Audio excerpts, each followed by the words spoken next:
एक लड़की की शादी हो रही थी। सभी लोग बड़े खुश थे, आपस में हंस बतिया रहे थे, म्यूजिक भी बज रहा था। लेकिन तभी अचानक से लड़के वालों को न जाने क्या होता है, वे एकदम से शादी को करने से मना कर देते हैं। लड़की का जो पिता होता है वह उसके सामने हाथ जोड़ लेता है और कहता है कि कैसे भी करके ऐसा मत करो, हम लोग बहुत गरीब आदमी और चारों तरफ बदनामी हो जाएगी और मेरी बेटी की जिंदगी बर्बाद हो जाएगी। लेकिन यहाँ पर जो लड़के का पिता होता है वह उसकी एक बात नहीं सुनता है और कहता है कि देखो, आपने जो वादा किया था वो वादा नहीं निभाया और इसी वजह से ये शादी नहीं हो सकती।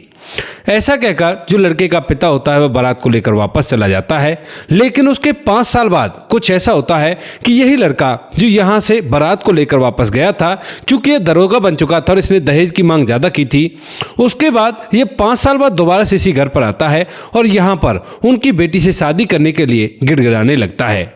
कौन था ये लड़का और क्या हुआ था ऐसा 5 साल के अंदर, पूरी सच्चाई के बारे में जानने के लिए वीडियो को अंत तक जरूर देखें। उत्तर प्रदेश के झांसी के अंदर एक गांव के अंदर एक लड़की रहा करती है, जिस लड़की का नाम होता है संगीता।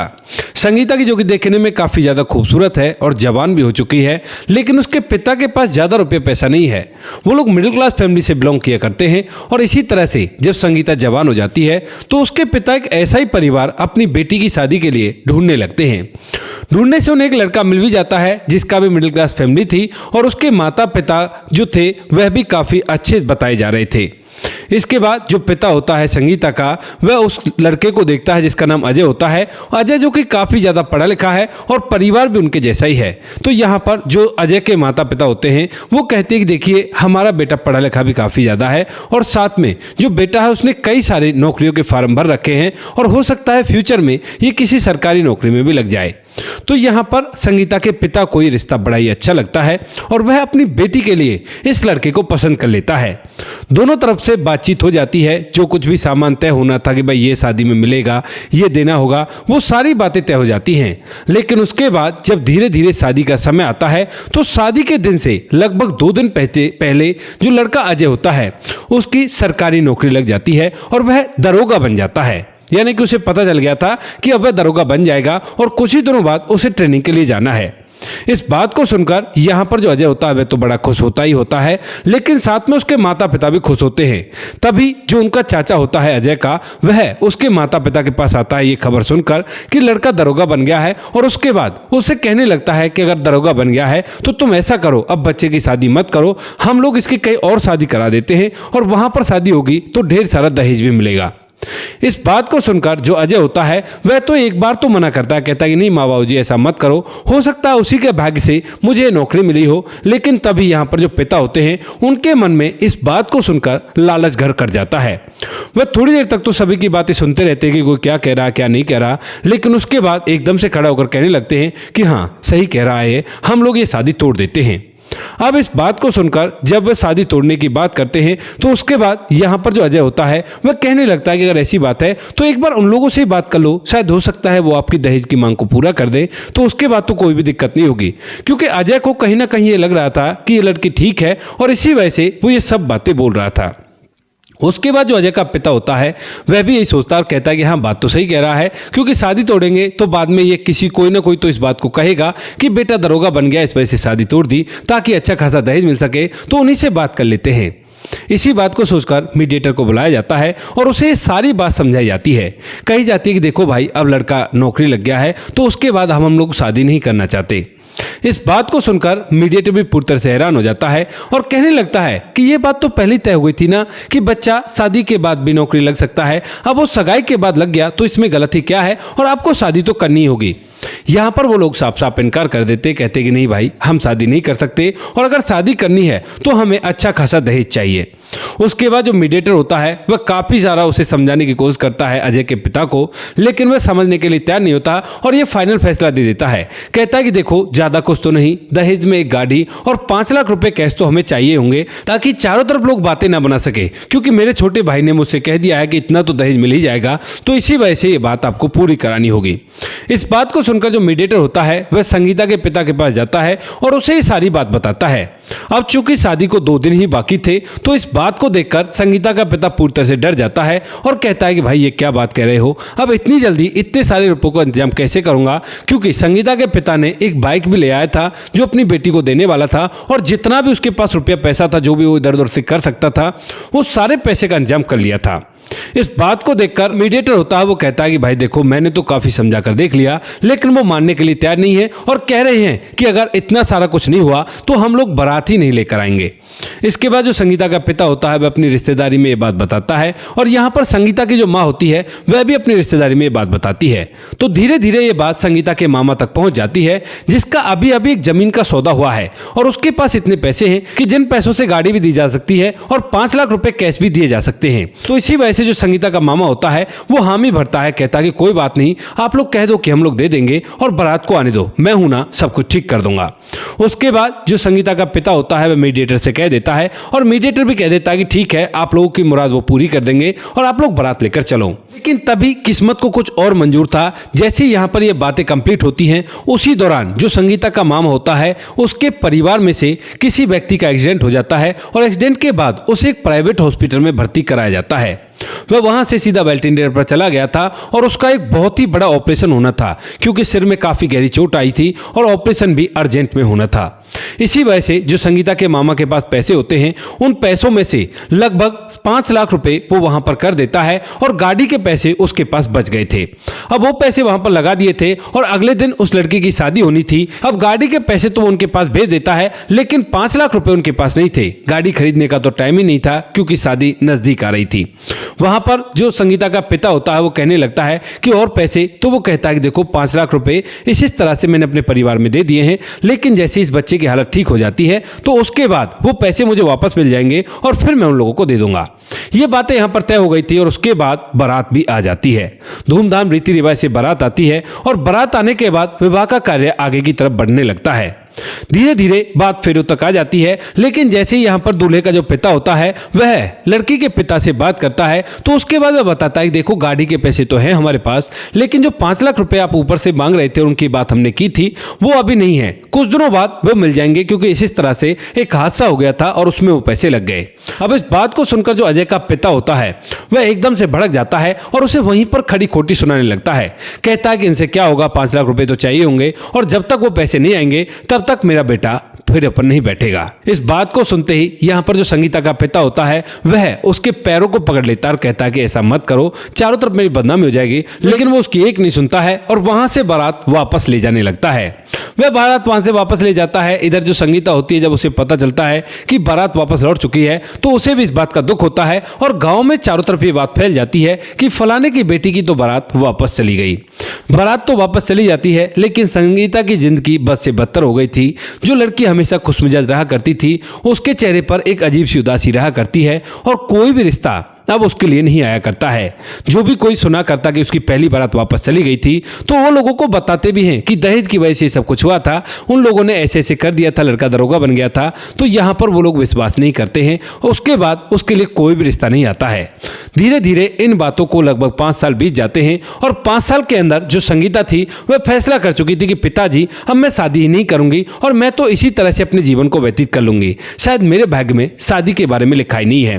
पिता भी अब तक थक चुके थे क्योंकि कोई भी रिश्ता इस तरह से नहीं टिकता है जिस तरह से टिकना चाहिए और उसकी शादी नहीं हो पा रही थी। लेकिन तभी एक दिन अचानक से जो अजय कुमार होता है वह अपने पूरे परिवार के साथ वहां पर आता है और वहां पर आने के बाद संगीता के पिता के सामने गिड़गिड़ाने लगता है। कहता है कि हमें माफ कर दो, हमसे उस टाइम पर बहुत बड़ी गलती हो गई, लेकिन हम अब आपकी बेटी को अपनाना चाहते हैं। इस बात को सुनकर संगीता का पिता हैरान हो जाता है और साथ में जो संगीता थी वह भी हैरान हो जाती है। जहां पर जो संगीता का पिता है वह काफी बातें पूछना चाहता है कि अब क्या हो गया, उस टाइम पर ऐसा क्या था और अब आप लोग शादी क्यों करना चाहते हो। लेकिन तभी जो संगीता है वह एकदम से वहां पर आती है और कहती है कि नहीं, तुम लोगों से तो बिल्कुल भी शादी नहीं करनी क्योंकि तुम लोग तो दहेज के लालची हो।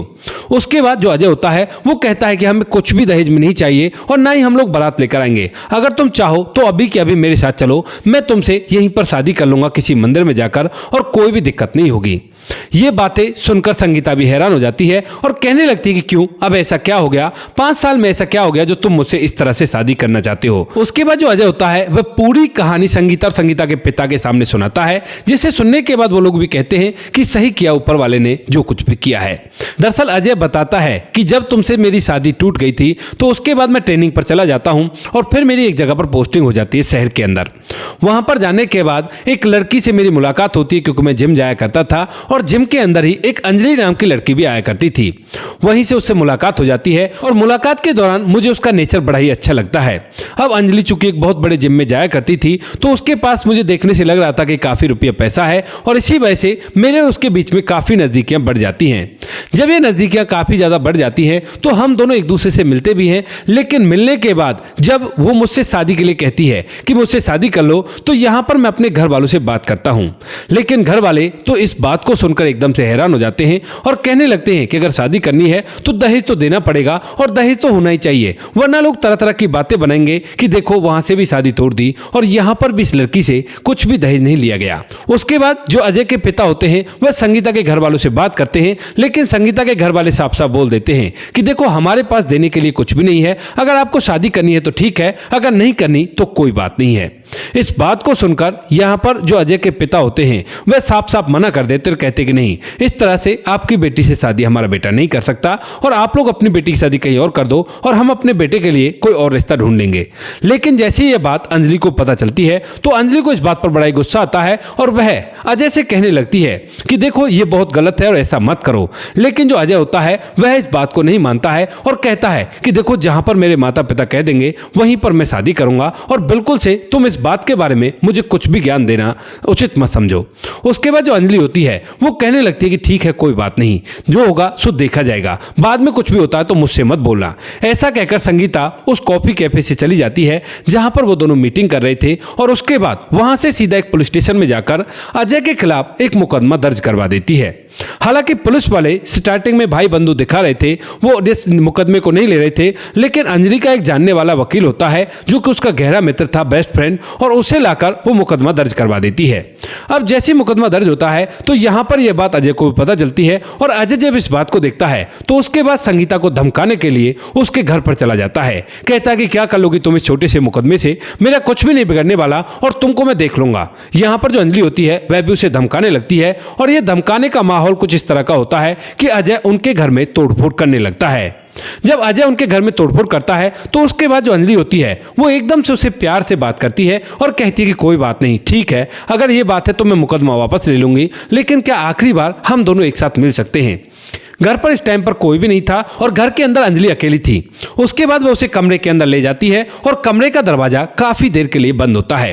वहां पर वो दोनों एक दूसरे के साथ अवैध प्रेम प्रसंग बनाते हैं और उसके बाद जब बाहर निकलते हैं तो अजय चुपचाप वहां से चला जाता है, कहता है कि ठीक है वापस ले लेना और मुझे फालतू के झंझट नहीं चाहिए। ऐसा कहकर वह तो चला गया था, लेकिन अंजलि ने अगले ही दिन एक और एप्लीकेशन लिखकर उसका फोटो खींचा और साथ में वो वीडियो जो कमरे के अंदर जो कुछ भी हुआ था वो सारी के सारी वीडियो उसके फोन पर भेज दी थी अजय के पर। अब अजय जैसे इन चीजों को देखता है तो देखने के बाद समझ जाता है, क्योंकि उस एप्लीकेशन में जो उसने रिपोर्ट लिखी थी अपने हाथों से उसके अंदर साफ साफ ये जाहिर हो रहा था कि अगर वो एप्लीकेशन थाने तक चली गई तो उसके बाद ना तो उसकी नौकरी बचेगी और वो जेल भी जाएगा, वो अलग से है। क्योंकि इस एप्लीकेशन के अंदर साफ साफ ये जाहिर हो रहा था कि अजय उसके घर पर आया और आने के बाद तोड़फोड़ की और तोड़फोड़ के बाद उसे हाथ पकड़कर कमरे के अंदर ले गया और वहां पर उसके साथ जबरदस्ती कर दी है। इस बात को देखकर यहां पर जो अजय होता है फौरन से अंजलि के पास फोन मिलाता है, लेकिन अंजलि कहती है कि देखो अगर तुम्हें ये नहीं चाहिए कि मैं इस एप्लीकेशन को थाने में जमा करूं तो फौरन से मेरे पास आओ और अभी के अभी मुझे तुमसे शादी करनी है।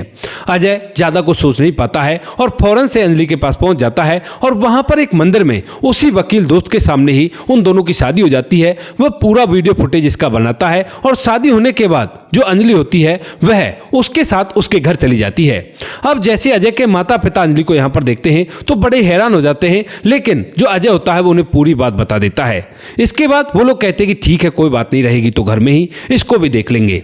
वो घर के अंदर रहने लगती है, लेकिन जैसे वो घर के अंदर रहती है तो घर के अंदर पूरा तांडव खड़ा कर देती है। यहाँ पर कभी भी अजय के माता पिता कोई भी छोटी बात उससे कहते हैं तो उसके बाद उन्हें धमका देती है और उनसे कहती है कि देखो सारे के सारे प्रूफ मेरे साथ हैं और कभी भी अगर तुमने ऐसा कुछ भी किया तो मेरा जो दोस्त वकील है उसे एक बार बताने की बात है और उसके बाद तुम पूरा के पूरा परिवार जेल जा सकता है, क्योंकि सीधा साधा दहेज का मामला बन जाएगा। और अंजलि को यह भी पता चल गया था कि इन लोगों ने पहले एक लड़की से शादी करने का बोलकर बारात को वापस ले आए थे। तो वो इन सभी बातों को अपना हथियार बनाती है और हथियार बनाने के बाद परिवार को इतना परेशान कर देती है कि इस परेशानी से जो अजय होता है वो काफी ज्यादा परेशान होकर एक दिन तो अपने आप को इस दुनिया से विदा करने की कोशिश करता है।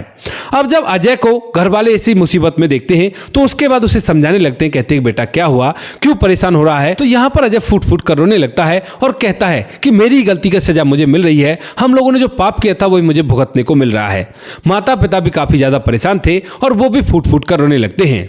लेकिन तभी जो अजय का पिता होता है वो कहता है कि देखो हर समस्या का एक समाधान होता है और इसका भी कोई ना कोई समाधान होगा, हम इससे बैठकर बातें करते हैं, शायद कोई ना कोई हल निकल आए। उसके बाद जो अजय होता है वह भी घर पर होता है, पूरे परिवार वाले होते हैं और वो सभी बैठकर जब अंजलि से बातें करते हैं तो यहाँ पर अंजलि उन्हें साफ साफ बता देती है कि देखो रहने का मन तो तुम्हारे साथ मेरा भी नहीं है, क्योंकि पहले तो मुझे नहीं पता था कि तुम लोग ऐसी प्रवृत्ति के हो, लेकिन फिर भी रहना पड़ रहा है क्योंकि शादी हो गई है। अगर तुम मुझसे छुटकारा चाहते हो तो मैं तुम्हें एक ऑफर दे रही हूं, अगर उस ऑफर को तुम मानते हो तो ठीक है, मैं तुमसे चुपचाप अलग हो जाऊंगी और कोई भी कैसी भी दिक्कत नहीं होगी। इसके बाद जो अजय के घर वाले होते हैं वो पूछते हैं कि क्या ऑफर है, तो वह बताती है कि आपको ना मुझे 10 लाख रुपए देने होंगे। इस बात को सुनकर यहाँ पर जो अजय के माता पिता होते हैं वो झट से हामी भर लेते हैं, क्योंकि बात अब उनके बेटे की जान पर आ गई थी और इसी वजह से वह सारा दहेज का लालच सब कुछ भूल गए थे और अपने घर को बेचकर उसे 10 लाख रुपए दे देते हैं। 10 लाख रुपए को लेकर जो अंजलि होती है वो अजय कुमार से तलाक ले लेती है और उसके बाद अजय कुमार अपने घर के अंदर रहने लगता है।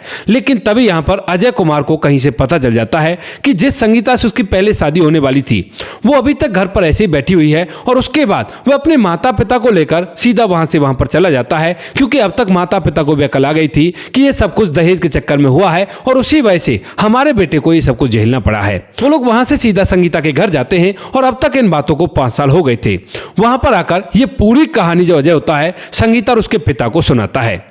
इस कहानी को सुनने के बाद वो भी कहते हैं कि चलो अच्छा हुआ, इनके साथ ऐसा ही होना चाहिए था, लेकिन जो संगीता होती है वो मना कर देती है। तभी जो अजय होता है वो एकदम से संगीता के पैर पकड़ता है और उसके सामने गिड़गिड़ाने लगता है। कहता है कि गलत तो उसी समय था जब मुझे लग रहा था कि ये गलत है और मैं माता पिता को समझाने की कोशिश कर रहा था, लेकिन उसके बाद मैं माता पिता के बहकावे में आ गया और उसके बाद मुझे भी थोड़ा सा घमंड हो गया कि अब तो मैं दरोगा हूं और मेरे लिए तो बहुत अच्छे अच्छे घरों से रिश्ते आएंगे। इसी वजह से मैं बारात वापस ले गया, लेकिन जो कुछ भी हमने किया वो हमारी गलती है, अब तुम हमसे शादी कर लो। ये जो पहली शादी संगीता की मतलब जब बारात लेकर वापस गए थे वो 2018 में हुई थी और जो दोबारा उससे जब ये माफी मांग रहा है ये समय है 2023 का। और उसके बाद जो संगीता होती है वह भी थोड़ी देर सोचने के बाद अपनी परिस्थितियों को देखती है और अपने पिता की उन आंखों को देखा करती है जब वो अकेले बैठकर अपनी बेटी के बारे में सोचा करते हैं। तो उसके बाद वह भी कह देती है कि ठीक है कोई बात नहीं, लेकिन शादी सिंपल तरीके से होगी मंदिर के अंदर और जो भी खर्चा होगा वो तुम लोग करोगे। उसके बाद जो अजय के घर वाले होते हैं और अजय होता है वो एकदम से तैयार हो जाते हैं, क्योंकि अब उनके बेटे की भी जिंदगी पूरी तरह से बद से बदतर हो चुकी थी और वह नहीं चाहते थे कि बेटा कैसा भी गलत कदम उठाए। इसके बाद एक मंदिर में उनकी शादी हो जाती है और जब एक खबर गांव में फैलती है तो गांव वाले भी इस बात के लिए हाथ मलते रह जाते हैं कि वही व्यक्ति जो 5 साल पहले दहेज की वजह से छोड़कर चला गया था वह एक मंदिर में भी शादी कर सकता है क्या।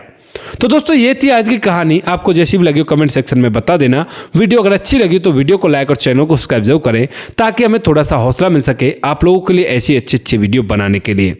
इन कहानियों को सुनाने का उद्देश्य किसी को परेशान करना बिल्कुल भी नहीं है। ये कहानी आपको इसलिए सुनाई जाती है ताकि आप लोग इन कहानियों में से कुछ ना कुछ सीख सको और अपने जीवन में उस चीज़ को अप्लाई कर सको। मिलते हैं किसी नेक्स्ट वीडियो में नए टॉपिक के साथ, तब तक के लिए जय हिंद, जय भारत, जय हिंदुस्तान।